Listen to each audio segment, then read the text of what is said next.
का घना जंगल था जहाँ एक निर्दयी शेर रहता था। वह रोज जंगल के किसी एक जानवर को मारकर खा जाता था।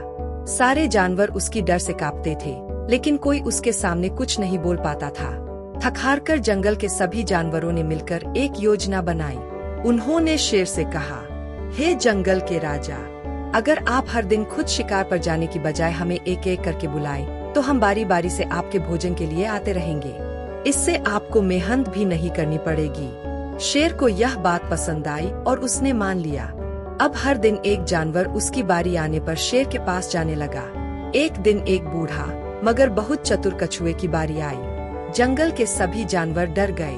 बोले, अरे ये तो बहुत धीरे चलता है, अगर देर हुई तो शेर गुस्सा हो जाएगा। लेकिन कछुआ मुस्कराया और बोला, चिंता मत करो, मैं समय पर पहुंचूंगा। कछुआ जानबूझकर बहुत धीरे धीरे चला और शेर के पास बहुत देर से पहुंचा। शेर गुस्से से दहाड़ने लगा, इतनी देर क्यों हुई?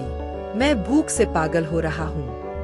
कछुआ शांत स्वर में बोला, मुझे माफ करना महाराज। रास्ते में एक और शेर मिल गया। वह कह रहा था कि वह इस जंगल का असली राजा है और आपको नकली बता रहा था। उसने मुझे रोका और कहा कि वह खुद मुझे खाएगा। शेर यह सुनते ही आग बबूला हो गया। मेरा मुकाबला करने वाला दूसरा शेर कहाँ है वो? ले चल मुझे उसके पास। कछुआ चालाकी से बोला, महाराज, वह शेर एक पुराने कुएं के पास रहता है। आइए मैं आपको दिखाता हूँ। कछुआ शेर को लेकर उस पुराने गहरे कुएं के पास ले गया। कुएं में पानी साफ था और उसमें किसी भी चीज की परछाई साफ दिखाई देती थी।